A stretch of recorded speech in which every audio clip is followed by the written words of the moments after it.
Hello दोस्तों, आपके अपने चैनल RX यूनिटेक में आपका स्वागत है। आज वैदिक काल का क्यूज है। वैदिक काल के 4 लेक्चर ख़त्म हो चुके थे। अब वैदिक काल का क्वेश्चन को देखते हैं।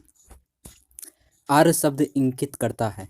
आर्य तो 4 ऑप्शन है। 4 ऑप्शन में आप सही ऑप्शन को कमेंट करें।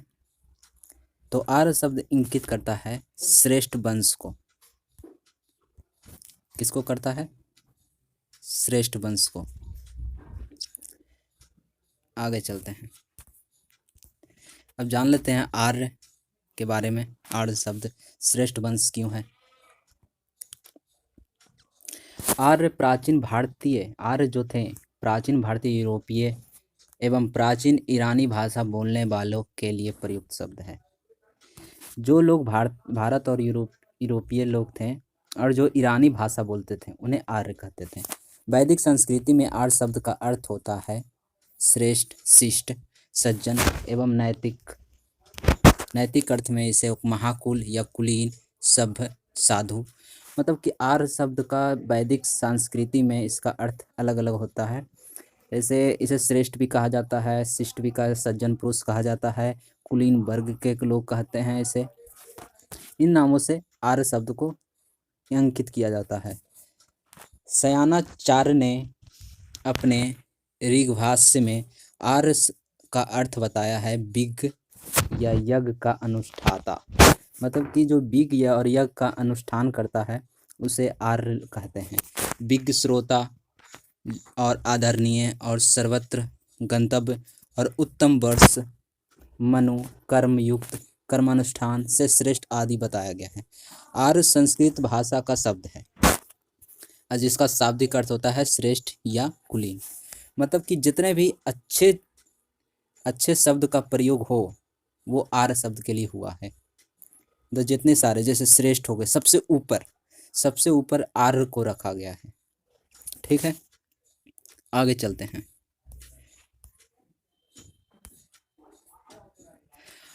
क्लासिकली संस्कृति में, मतलब कि क्लासिकल कल्चर में आर्य शब्द का अर्थ क्या होता है? तो आर्य शब्द का क्लासिकल कल्चर में इसका शब्द अर्थ होता है एक उत्तम व्यक्ति। जितना भी श्रेष्ठ से रिलेटेड हो, जो सबसे उत्तम हो, उच्च हो, कुलीन हो, मतलब कि सबसे ऊपर स्थान रखा गया है आर्य को। ठीक है, आगे चलते हैं। क्लासिकल कल्चर में आर्य शब्द का अर्थ होता है एक उत्तम व्यक्ति। वैदिक साहित्य में कहीं भी आर्य का एक जाति अथवा विशेष भाषा और भाषी के रूप में उल्लेख नहीं है। मतलब किसी एक जाति से रिलेटेड नहीं है आर्य और किसी भाषा से रिलेटेड नहीं है।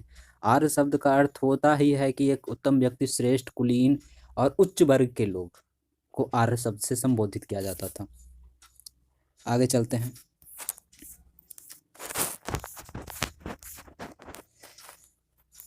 सबसे पुराना वेद कौन सा है? ये सब लोग जानते हैं। सबसे पुराना वेद है ऋग्वेद। सबसे प्राचीन और सबसे पुराना वेद ऋग्वेद है। ठीक है। भारतीय साहित्य में 4 वेद आए हैं, ऋग्वेद, सामवेद, यजुर्वेद, अथर्ववेद। ये सारे डिस्कस कर चुके हैं लेक्चर में। लेकिन जो ऋग्वेद है सबसे प्राचीनतम माना जाता है। त्रयी, अगला क्वेश्चन, त्रयी नाम क्या है? तो 3 वेदों को त्रयी कहा जाता था। 3 वेदों को त्रयी कहा जाता था। ठीक है, तो 3 वेद कौन कौन थे? ऋग्वेद, यजुर्वेद, सामवेद को त्रयी कहा जाता था या वेद त्रयी कहा जाता था। ठीक है, आगे चलते हैं।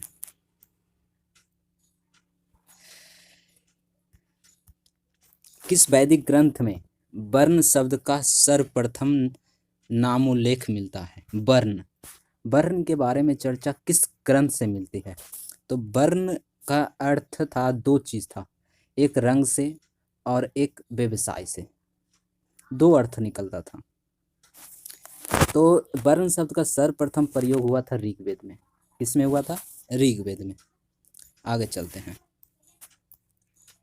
देखिए, बताया भी कि वर्ण शब्द का सर्वप्रथम उल्लेख किसमें मिलता है? ऋग्वेद में। और ऋग्वेद में बताया गया है कि वर्ण का अर्थ कहीं कहीं रंग से है, मतलब कि ये रंग से, और कहीं कहीं व्यवसाय के अर्थ से है।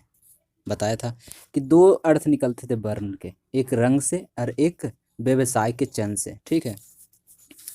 आर्यों जो आर्य लोग थे, जो श्रेष्ठ कुलीन वर्ग के थे, उसे गौर वर्ण के श्रेणी में रखा गया। और दास को, जो शूद्र वर्ग थे, जो निचले तबके लोग थे, दास कहा जाते थे, उसे कृष्ण वर्ण में कहा गया। ठीक है। ऋग्वेद के 10वें मंडल के पुरुष सूक्त में सर्वप्रथम शूद्र शब्द मिलता है। दासों के लिए जो प्रयुक्त शब्द हुआ था शूद्र, जो सेवा कार्य करते थे। ठीक है।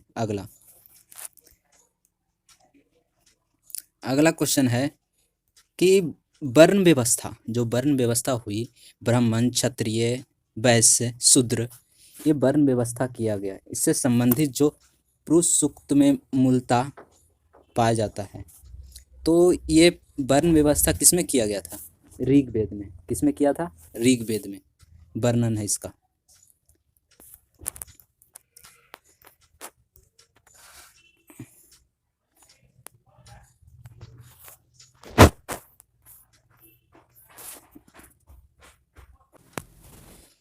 इसमें मिलान करना है, तो मिलान करना है तो ऋग्वेद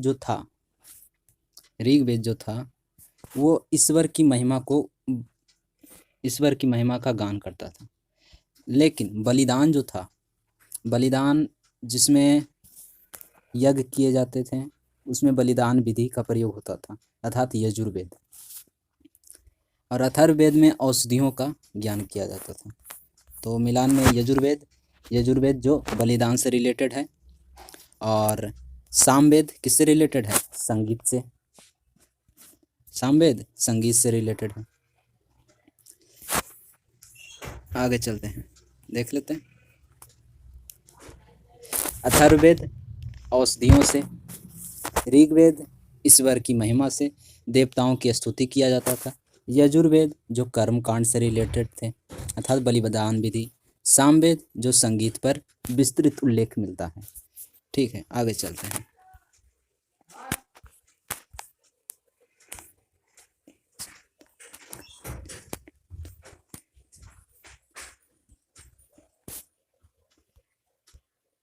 इसमें भी मिलान करना है। तो ऋग्वेद जो था, प्रार्थना, ईश्वर की प्रार्थना, श्रोता मतलब जो सुनता था, वो ऋग्वेद में आता था। और सामवेद में संगीत से रिलेटेड था, और यजुर्वेद में कर्मकांड से रिलेटेड था, और अथर्ववेद में तंत्र विद्या और वशीकरण से रिलेटेड था। इस प्रकार मिलान होगा। तो इस प्रकार से इसका उत्तर हो जाएगा ऑप्शन नंबर ए। ठीक है। ऋग्वेद जो ईश्वर की महिमा गाता था और प्रार्थना करता था और ईश्वर की स्तुति करता था और श्रोता सुनता था। ऋग्वेद में 1028 सूक्त हैं और 10,552 ऋचाएं उसे कहते थे, जो मंत्र होता था, श्लोक होता था, उसे ऋचाएं कहते थे। यजुर्वेद जो कर्मकांड से रिलेटेड था, जो कर्मकांड और उसको बारे में सुनता था। सामवेद जो संगीत से रिलेटेड था, पद के रूप में, संगीत में, श्रोतर, और जो सामवेद में जो संगीत का जो श्लोक था, वो जो गाता था उसे उद्गाता कहा जाता था। और ये कौन गाता था? पुरोहित। ठीक है। अथर्ववेद में 20 अध्याय हैं और 730 सूक्त है। सूक्त मतलब होता है मंत्र या श्लोक इत्यादि। तंत्र मंत्र, जादू टोना, वशीकरण, जितना भी अंधविश्वास है, अंधविश्वास जो अथर्ववेद में संबंधित था, काला जादू, ये सब सारे अथर्ववेद में आते थे। ठीक है। तो अभी बताया जादुई माया, वशीकरण मतलब किसी दूसरे को बस में कर लेना। तो ये किस में आता था? अथर्ववेद में। इसमें अथर्ववेद में।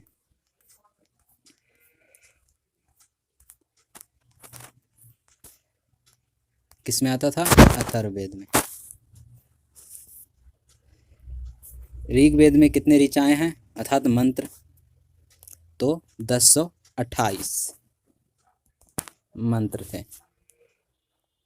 नहीं, 1028 सूक्त थे। ऋचाएं अर्थात मंत्र थे 10,552। ठीक है। ऋग्वेद में किसका संग्रह है?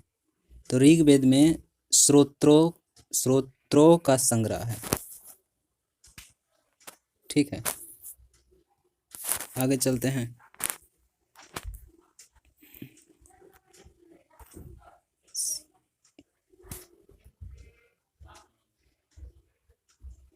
ऋग्वेद में ऐत्रेय आता है और सामवेद में पंचवीस आता है और अथर्ववेद में गोपथ ब्राह्मण आता है। ये सब ऐत्रेय ब्राह्मण, पंचवीस ब्राह्मण, शतपथ ब्राह्मण आते थे। अथर्ववेद में गोपथ ब्राह्मण आते थे और यजुर्वेद में शतपथ ब्राह्मण आते थे। ठीक है, आगे चलते हैं। तो ऋग्वेद में ऐत्रेय ब्राह्मण, सामवेद में पंचवीस ब्राह्मण, अथर्ववेद में गोपथ ब्राह्मण और यजुर्वेद में शतपथ ब्राह्मण। आगे चलते हैं। ऐत्रेय ब्राह्मण किस में आते थे? ऋग्वेद में। तो ऋग्वेद में कौन से ब्राह्मण आते थे? ऐत्रेय ब्राह्मण, अभी डिस्कस किया है। ब्राह्मण ग्रंथ, यज्ञ और उनके अनुष्ठान के विधि विधानों के संबंध में जानकारी देते हैं।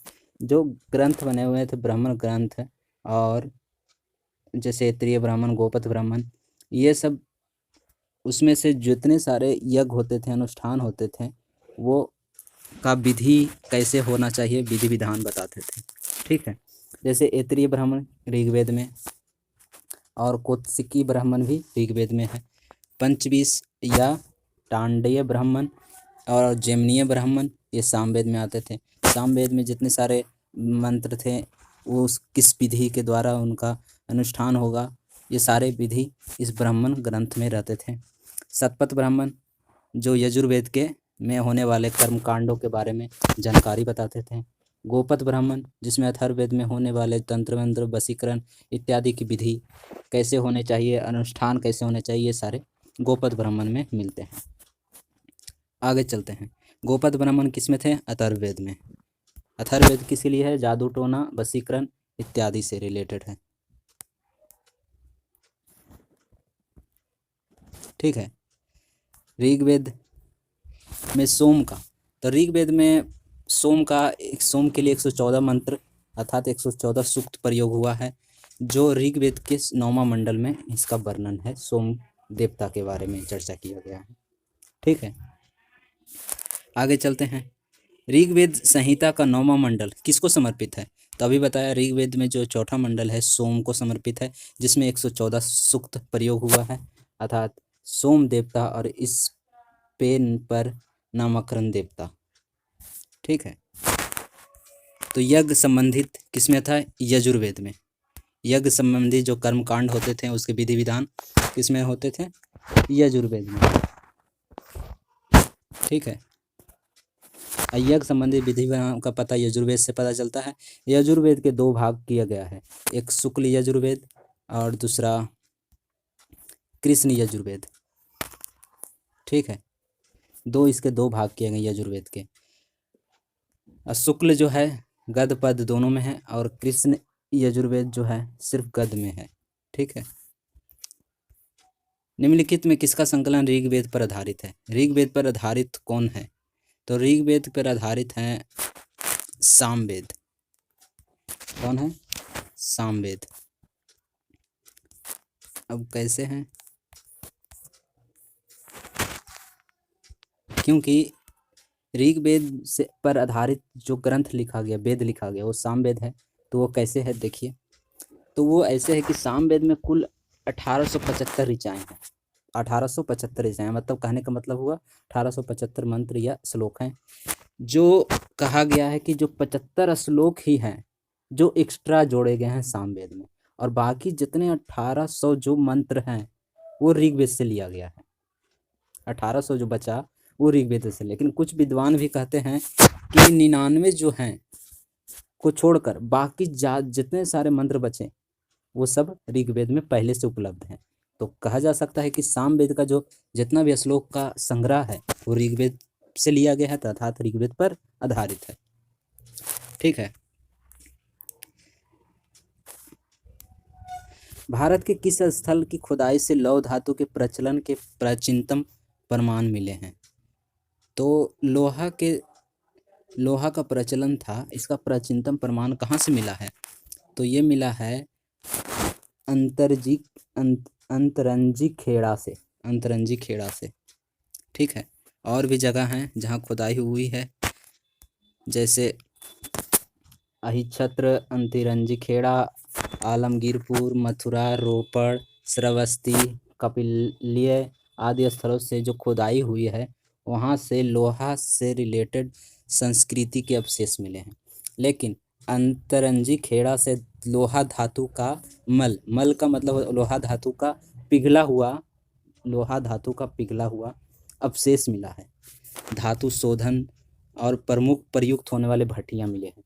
मतलब कि धातु बनाने के लिए जो भी भट्टियाँ प्रयोग, लोहा धातु को बनाने के लिए, इसे औजार बनाने के लिए जो भी भट्टियाँ प्रयोग हुए हैं वहाँ अंतरंजी खेड़ा से मिले हैं, जिनसे यह संकेत मिलता है कि यहाँ लोहे को गलाने का कार्य स्थानीय रूप से होता था।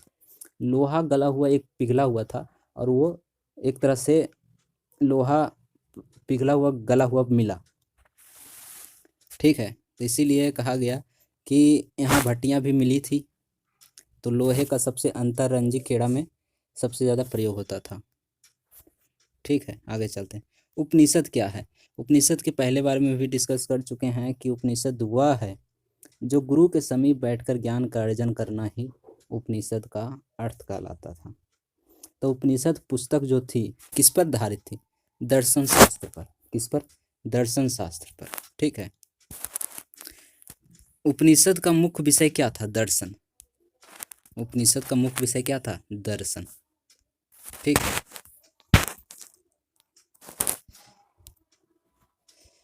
वैदिक साहित्य में मोक्ष की चर्चा किसमें मिलती है? तो मोक्ष प्राप्ति के लिए जो चर्चा मिलती है उपनिषद से ही मिलती है। किससे मिलती है? उपनिषद से। वेदों में मोक्ष शब्द का प्रयोग नहीं किया गया है। वेद में जितने भी 4 वेद हैं उसमें मोक्ष शब्द का प्रयोग नहीं हुआ है, लेकिन उपनिषद के प्रथम बार मोक्ष की चर्चा हुई है। उपनिषद जितने सारे थे तो सबसे पहली बार प्रयोग हुआ था श्वेतांबर उपनिषद में मोक्ष शब्द का प्रयोग हुआ था। ठीक है, आगे चलते हैं। हाँ, ये इम्पोर्टेंट है। नचिकेता और यम का संवाद, अर्थात नचिकेता और यम के बीच में जो वार्तालाप हुआ, जिसमें ब्रह्मा और आत्मा के विषय में चर्चा किया गया, आध्यात्मिक ज्ञान के विषय में, अर्थात आध्यात्मिक ज्ञान है। तो ये किससे मिलता है? तो ये मिलता है कठोपनिषद से। इसके बारे में कठोपनिषद से, ये उपनिषद ही है। ठीक, आगे चलते हैं। कठोपनिषद में किसके? यम और नचिकेता के संवाद मिलते हैं। इसमें आचार्य यम ने नचिकेता को उपदेश दिया। यम ने नचिकेता को उपदेश दिया कि ना इस आत्मा का कभी जन्म होता है और ना ही इसकी कभी मृत्यु होती है, और यह अजन्मा है, नित्य है और शाश्वत है। कहने का मतलब हुआ आत्मा का ना तो जन्म होता है ना ही मृत्यु होता है, अर्थात इसे कह सकते हैं अजन्मा, जो जन्म ही ना लिया हो, और इसका शाश्वत है, मतलब कि सत्य है ये। और ये किससे लिया गया पता चला है? कठोपनिषद के कृष्ण यजुर्वेद के उपनिषद है ये। कठोपनिषद किसके है? उपनिषद है कृष्ण यजुर्वेद की। यजुर्वेद का 2 भाग था, एक शुक्ल यजुर्वेद, एक कृष्ण यजुर्वेद। तो कृष्ण यजुर्वेद के उपनिषद कठोपनिषद से यम और नचिकेता के संवाद का पता चलता है, जिसमें कहा गया है कि आत्मा का न तो जन्म होता है न ही मृत्यु होता है। आगे चलते हैं। नचिकेता का आख्यान का उल्लेख मिलता है किससे?